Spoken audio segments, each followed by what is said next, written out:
C'est parti.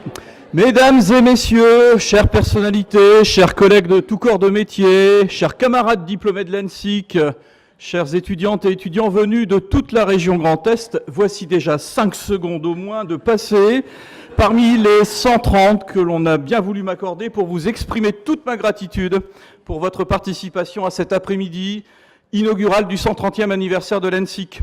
Vous ne serez pas étonnés que Sciences et Recherche soit mise à l'honneur à l'occasion de cette inauguration, car ce sont les mères fondatrices de l'éducation et de l'enseignement, ici comme partout dans le monde entier, depuis des milliers d'années. Cette épopée scientifique passionnante, ce sont nos laboratoires partenaires sur le site Granville, le laboratoire Réaction et Génie des procédés et le laboratoire de chimie physique macromoléculaire, qui en sont les formidables acteurs. Depuis de nombreuses décennies, ils font de notre site un magnifique lieu d'innovation scientifique en chimie, génie chimique et génie des procédés, et lui ont conféré une notoriété qui a très largement dépassé les frontières de l'Hexagone, comme l'illustre le tout récent classement thématique de Shanghai 2017. Et quoi de plus légitime que de confier à leurs doctorants la mission d'être leur porte-parole en la circonstance, en les mettant au défi de vous présenter, de façon compréhensible pour tous, leurs travaux de thèse en un temps comparable à celui qui m'est alloué. C'est donc à mes collègues directeurs de laboratoire, Alain Durand et Laurent Falck, que j'adresse toute la gratitude de l'ENSIC pour cette contribution essentielle aux festivités en cours. Voilà, cher auditoire, après avoir découvert les lieux des activités de ces doctorants et de leurs encadrants cet après-midi, vous allez bénéficier de leur part d'un concentré de talent, de ténacité, de passion pour la science, qui sera le meilleur témoignage de la vivacité d'une aventure démarrée voici 130 ans, en vous souhaitant de savourer pleinement ce moment d'exception. Un grand merci à vous toutes et vous tous.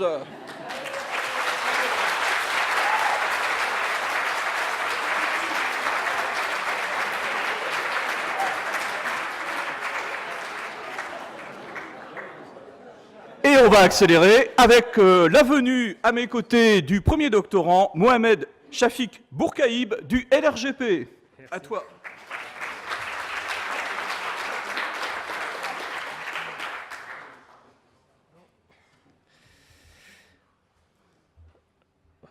Bonjour à tous et à toutes, merci pour votre présence parmi nous. Donc, je fais partie de l'axe bioprocédés, biomolécules, qui ont pour activité principale généralement de produire des molécules à partir en utilisant des ressources naturelles, telles que des micro-organismes, des cellules animales ou bien des enzymes. Et c'est là qu'intervient ma thèse, qui a pour but de produire des molécules pour des applications industrielles, tout en utilisant des méthodes qui ont le moindre impact sur l'environnement. À l'échelle industrielle, plusieurs de ces molécules sont synthétisées en utilisant des solvants et des molécules qui sont toxiques ou dangereuses pour le manipulateur et pour l'environnement, particulièrement dû au rejet de ces industries qui provoquent donc la pollution des milieux aquatiques et atmosphériques. C'est pour cela que plusieurs équipes de recherche tentent de trouver des alternatives à ces voies chimiques de production en collaboration avec des industriels et des centres de recherche, et cela en utilisant soit des micro-organismes ou bien des enzymes issus de ces micro-organismes et qui permettent de produire ces molécules tout en respectant l'environnement. Mais ces enzymes doivent agir ayant une activité dans certains milieux. C'est pour cela que le choix de ces milieux réactionnels est très important. On utilise généralement des milieux dits biodégradables qui sont donc compatibles avec notre environnement. On utilise aussi du CO2 qui, sous certaines conditions de pression et de température, va jouer le rôle d'un milieu réactionnel et ainsi intervenir et protéger notre environnement. Reste à déterminer les meilleures conditions de production de ces molécules. Merci pour votre attention.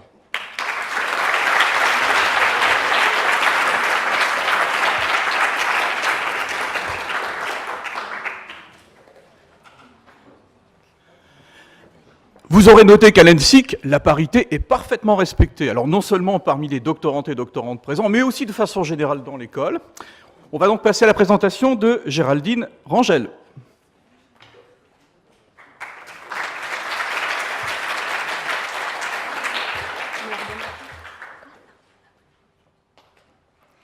Bonjour à tous. Je vais vous parler sur mon sujet de thèse intitulé Synthèse et préparation des gels à base de produits biosourcés. Les gels supramoléculaires constituent un sujet d'étude très attractif pour la communauté scientifique qui s'intéresse à l'évaluation de leurs propriétés physico-chimiques et à la compréhension des mécanismes moléculaires à l'origine de ces propriétés. Ils présentent des applications potentielles dans de différents domaines, comme par exemple la cosmétologie, la pharmacologie, la culture cellulaire et encore la catalyse. La gélification, c'est un phénomène rencontré dans quelques systèmes où ces produits ont fait une transition de l'état liquide à l'état solide via la formation d'un réseau fibrillaire constitué par l'assemblage des molécules. La transition inverse de l'état gel à l'état liquide peut être observée sous l'action de la température de la lumière ou par l'application d'une contrainte mécanique. Nous nous sommes intéressés à la synthèse de molécules gélifiantes à partir d'un acide aminé appelé la lysine. Et nous souhaitons évaluer l'efficacité de gélification. En fait, la lysine modifiée est capable de s'auto-assembler via des interactions faibles pour générer différentes structures, comme par exemple des fibres. Et lors de l'établissement de cet assemblage, les molécules de solvant sont emprisonnées dans les réseaux tridimensionnels, et ce qui conduit à la formation du gel. Nous avons réussi à développer toute une série de gels en variant différents paramètres, comme par exemple la composition des solvants gélifiés, la quantité et la nature des molécules utilisées et aussi la voie de formulation du gel. Finalement, il y avait une image d'un des gels que nous avons créé à partir de la microscopie à force atomique. Et cette image nous a permis de montrer que notre gel est bien constitué par des fibres et par des rubans résultant de l'auto-assemblage de molécules gélifiées. Merci.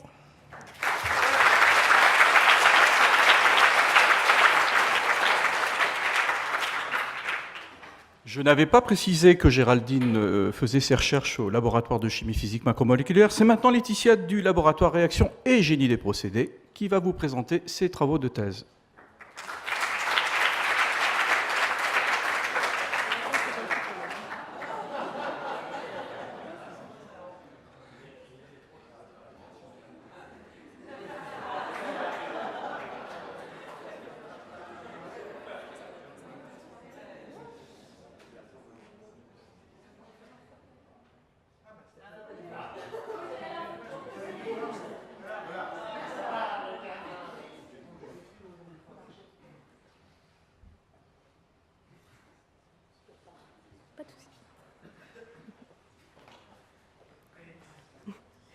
Bonjour à tous, je m'appelle Laetitia Césari et l'objectif de mes travaux de thèse, c'était d'extraire des composés phénoliques qui sont présents dans les espèces végétales.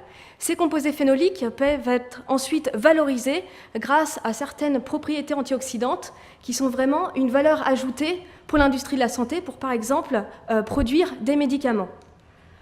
Lorsqu'on fait un zoom sur une plante, on se rend compte que ce qui lui donne cette structure et cette rigidité, c'est une très grosse molécule qui s'appelle la lignine. Cette lignine, elle est formée à partir de l'association aléatoire de différents dérivés phénoliques. C'est un peu comme si on prenait des Legos de toutes les couleurs, qu'on les assemblait de manière aléatoire et à la fin on obtenait un très grand mur coloré, comme ici. On va déstructurer cette lignine pour pouvoir ensuite en extraire nos composés phénoliques. Donc cette lignine, on va la chauffer très rapidement à une haute température. En langage Lego, c'est comme si moi j'arrivais devant ce mur coloré avec un gros marteau et que je lui donnais un énorme coup. On va avoir à la fin un mélange de petits Legos de toutes les couleurs. Et ces Legos, on va vouloir les séparer suivant justement cette couleur, ici. Pour ce faire, on va faire passer un immense aimant au-dessus de ces Legos qui vont, dans un premier temps, capter l'ensemble des Legos bleus. On va ensuite en faire passer un deuxième qui va capter l'ensemble des Legos rouges, et ainsi de suite. Le choix de l'aimant, il est très important, puisqu'on veut extraire ces Legos qui sont d'une seule couleur, mais on veut extraire l'ensemble des Legos de cette couleur. Il faut aussi faire très attention que pendant ce processus, on n'abîme pas l'ensemble des Legos qui se trouvent dans le mélange. En réalité, ce phénomène d'attraction des composés phénoliques va se faire à travers le choix d'un liquide qui a des propriétés très spécifiques.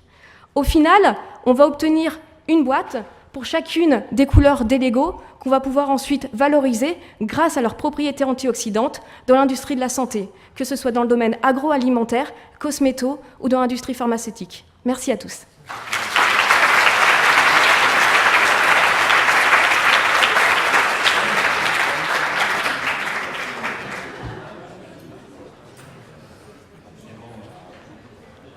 Et sans plus attendre, c'est maintenant Édouard Moine qui prend la parole, toujours pour le LRGP.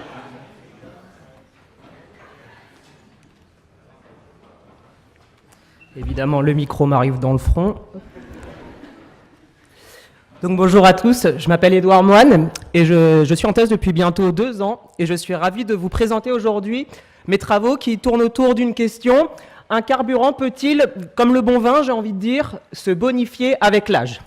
Alors, dès qu'on parle de vieillissement, généralement, c'est jamais associé à des phénomènes positifs. Et bien pour le carburant, c'est pareil. Quand on prend un carburant liquide et qu'on le laisse vieillir dans une cuve, celui-ci va subir un millier de réactions chimiques. Ces milliers de réactions chimiques vont modifier les propriétés de mon carburant. Par exemple, il va s'épaissir, ce qui fait qu'une fois que je vais le mettre dans mon moteur, le moteur va s'encrasser et donc je vais plus polluer. Cependant, si je reste avec ces mêmes milliers, si je continue ce même millier de réactions chimiques, je peux aussi, si j'arrive à les contrôler, à maîtriser ces réactions chimiques, valoriser mon carburant, c'est-à-dire en tirer des résines qu'on va mettre dans des peintures ou encore du nylon. Le nom qui se cache derrière ces milliers de réactions chimiques, c'est l'oxydation en phase liquide. C'est pourquoi, en des termes un peu plus scientifiques, ma thèse peut aussi s'appeler « Comprendre et contrôler les réactions d'oxydation en phase liquide ». Comme dans tout bon raisonnement scientifique, on ne va pas s'intéresser ici uniquement au carburant, mais à tout type de mélange liquide. Alors quand on comprend une réaction chimique, le summum, c'est de réussir à la simuler, c'est-à-dire la réaction chimique qui se passe dans la réalité, si je l'ai compris parfaitement, je vais pouvoir la faire sur mon ordinateur, ce qu'on appelle simuler le phénomène d'oxydation. Alors la première question qu'on se pose quand on veut simuler le phénomène d'oxydation en phase liquide, c'est à quelle vitesse va se faire ma réaction ? Et bien pour le savoir, j'interroge une discipline qui s'appelle la cinétique. La cinétique, elle va me permettre de prévoir les milliers de réactions qui vont se dérouler, mais également de prédire leur vitesse. Alors le problème, c'est qu'actuellement, on ne sait le faire, on arrive à utiliser la cinétique uniquement sur des mélanges de gaz, et pas sur des mélanges de liquides. Donc on est dans une impasse, et pour s'en sortir, on va interroger une seconde discipline scientifique qui est la thermodynamique. La thermodynamique, elle va me donner la variation des propriétés d'un fluide lorsque celui-ci passe de l'état de gaz à l'état de liquide. Et donc, grâce aux données de la thermodynamique, je vais pouvoir corriger les données qui viennent de la cinétique sur mes mélanges de gaz, et je vais donc pouvoir simuler le phénomène d'oxydation en phase liquide. Donc en conclusion, la caractéristique de cette thèse, c'est qu'elle fait cohabiter, elle fait interagir plusieurs disciplines scientifiques, ce qui vérifie la citation d'Eschyle, l'union est un remède pour tous les maux chez l'homme. Merci à tous.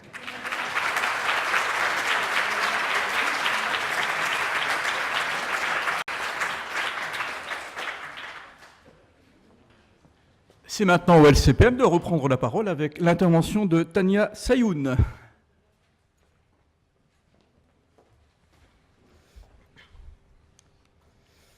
Bonjour à tous. Aujourd'hui, je vous présente mon travail de thèse qui porte sur la synthèse de double donneurs de monoxyde d'azote et leur l'évaluation de leur activité pharmacologique dans le cadre de traitement contre les maladies cardiovasculaires.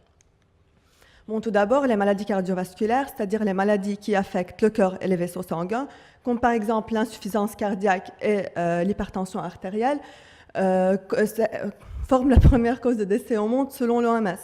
En fait, il y a chaque année environ 17,5 millions de décès qui sont dus à ces maladies. En France, 25% des mortalités sont causées par les maladies cardiovasculaires et c'est la première cause de décès des femmes ici en France. Bien sûr, il en existe déjà plusieurs familles de médicaments pour le traitement de ces maladies, mais qui présentent toujours quelques inconvénients. Aujourd'hui, je vais vous présenter l'une de ces familles qui sont les dilatateurs de monoxyde d'azote, les dilatateurs de vaisseaux sanguins à base de monoxyde d'azote. Bon, tout d'abord, le monoxyde d'azote, c'est une molécule qui est synthétisée par notre corps et qui est capable de causer une relaxation de vaisseaux sanguins.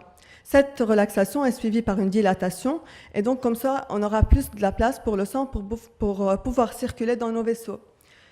Et l'un des effets directs est la baisse de la tension artérielle. Par contre, le monoxyde d'azote est connu d'avoir un temps de demi-vie qui est assez court dans le corps, et donc ces effets ne durent pas trop. Pour cela, nous, on a pensé à synthétiser des molécules qui sont intéressantes car elles portent deux fonctions chimiques qui sont capables de libérer le monoxyde d'azote, mais qui sont métabolisées différemment par notre corps. Cette différence de métabolisme nous permettra d'obtenir 2 fois la quantité de monoxyde d'azote, mais à 2 temps différents. C'est-à-dire la première fonction, qui est la S-nitrosotiol, est capable de libérer le monoxyde d'azote sur une courte durée de temps, donc entre 8 et 45 minutes. Et donc, comme ça, on aura un premier effet de dilatation, mais qui est rapide. Par contre, la deuxième fonction, qui est l'amidoxine, et qui est métabolisée par les monoxydes d'azote synthase, elle est capable de libérer le monoxyde d'azote, mais sur une plus longue durée de temps, qui peut arriver jusqu'à 10 heures. Et donc, comme ça, on aura un deuxième effet de libération, mais qui est prolongé. Merci.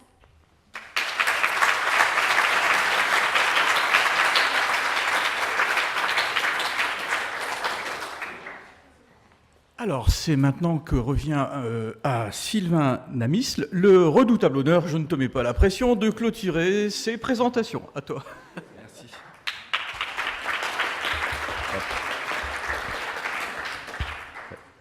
Hop, la télécommande. Hop là. Bonjour et merci à tous d'être présents pour cette présentation de ma thèse.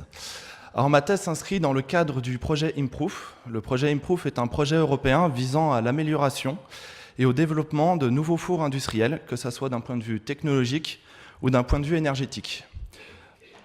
En effet, dans le cadre de la transition énergétique, de nouvelles sources d'énergie sont recherchées et l'une d'elles est notamment la biomasse d'origine végétale.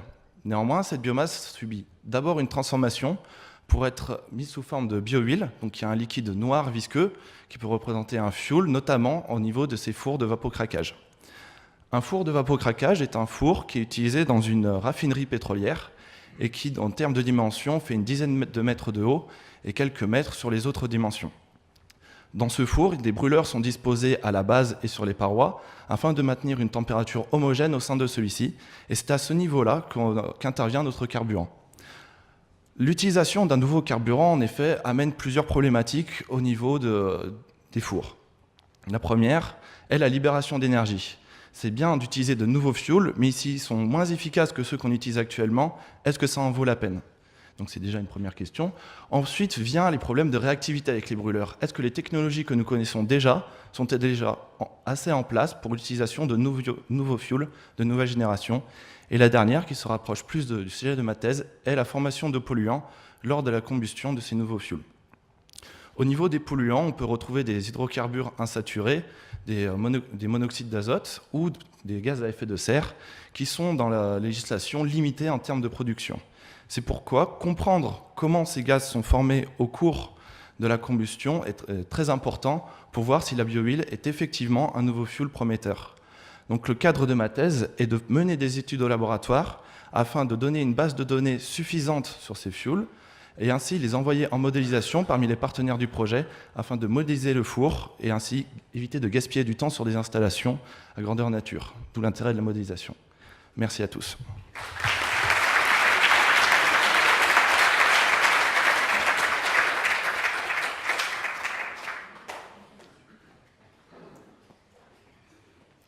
C'est à nouveau à moi de parler, et cette fois-ci, il n'y a pas de compteur. Alors, vous avez bien compris que mes collègues n'ayant pas complètement réussi à me contrôler, je vais m'exprimer, très rapidement. 2 choses. D'abord, vous dire qu'évidemment, j'ai manqué à tous mes devoirs de civilité en ne remerciant pas plus précisément l'ensemble des personnes présentes ici. Je pourrais parler beaucoup des étudiants parce que votre présence, c'est évidemment ce qui correspond à l'avenir de l'ENSIC. Je pourrais évidemment beaucoup parler des anciens. Savez-vous qu'ici, dans cette salle, se trouvent des anciens de l'école qui ont été diplômés avant 1950, avant 1960, toujours là? Donc vous pouvez vous imaginer en quoi l'ENSIC, c'est vraiment de la longévité au long terme et de la solidarité intergénérationnelle. Et puis mes remerciements aussi, évidemment, à beaucoup de collègues avec lesquels j'entretiens des relations vraiment de très grande estime depuis longtemps. directeur d'école, directeur de collégium, vice-président de l'université de Lorraine, dans laquelle l'ENSIC se trouve une composante. Et je terminerai donc ces quelques mots en remerciant tout spécifiquement Hélène Boulanger, première vice-présidente de l'Université de Lorraine, vice-présidente du conseil d'administration, qui va nous faire l'honneur de parler au nom du président pour nous dire quelques mots à propos de cette cérémonie de l'ENSIC. Merci beaucoup Hélène pour tes paroles à l'avance.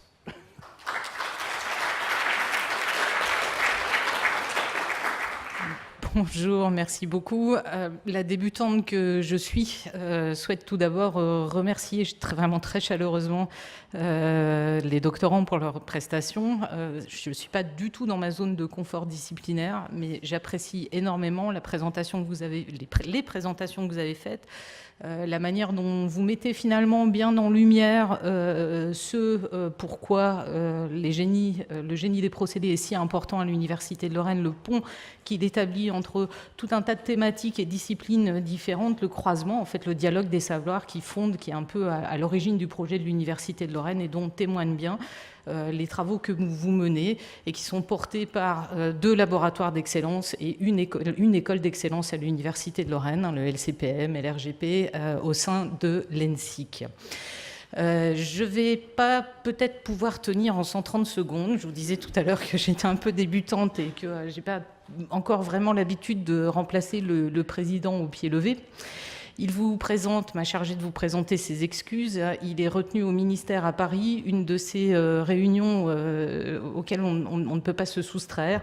Je sais qu'il aurait souhaité être à ma place, donc je vais essayer de le représenter dignement, ce qui n'est pas très facile parce que il a beaucoup plus d'expérience que moi en l'occurrence. L'ENSIC est né, enfin l'Institut de chimie est né il y a 130 ans maintenant. Je vais faire un petit retour en arrière dans le temps. Je suis désolée, c'est là pour le coup, l'histoire étant assez proche de mes préoccupations habituelles. Nous sommes à la fin du 19e siècle. Il y a un contexte géopolitique qui conduit à une situation extraordinaire à Nancy. À cette période-là, les arts, les mouvements intellectuels, les sociétés savantes, l'université, les différents instituts portés, tout est en train de bouillonner dans la zone nancéenne. Et ce bouillonnement va donner naissance aux instituts qui vont ensuite devenir les grandes écoles de Lorraine et de la zone de Nancy plus particulièrement. Ce moment d'émulation collective où tout est possible et ça sera possible dans bien des dimensions.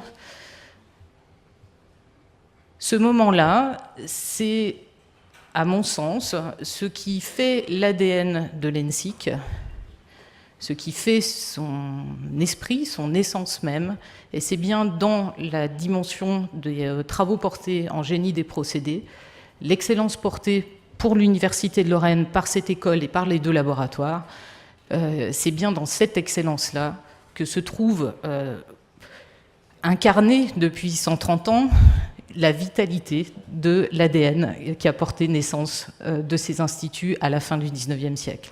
Il y a donc une suite, et quelque part un anniversaire, c'est le moment où on réfléchit à ce qui s'est passé avant, pour mieux comprendre l'endroit où on se situe aujourd'hui, et pour réfléchir à là où on veut aller demain. Et je remercie toutes les équipes, l'école, tous les collègues, les étudiants qui sont investis dans ces projets, qui les portent et qui font vivre l'ADN de l'ENSIC, qui, quelque part, est aussi l'ADN de l'Université de Lorraine dans son essence même.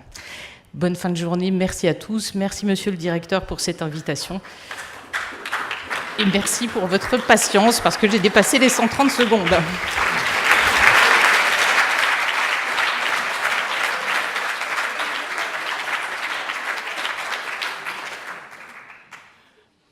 Avant de conclure par quelques mots vous invitant à rejoindre donc la médiathèque qui est de l'autre côté du petit passage, au sein de cette médiathèque, nous allons boire le verre de l'amitié, bien évidemment, tous ensemble. Mes remerciements très très vifs à Hélène.